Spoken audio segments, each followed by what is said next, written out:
What's up traders, welcome back to my channel.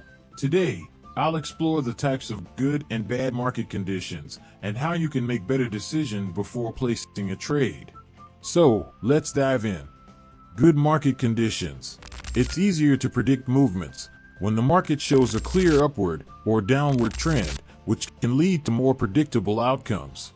Bad market conditions. When prices are moving sideways with no clear direction, it can be hard to make successful trades, like choppy or sideways markets. Now, let me show you some good and bad markets.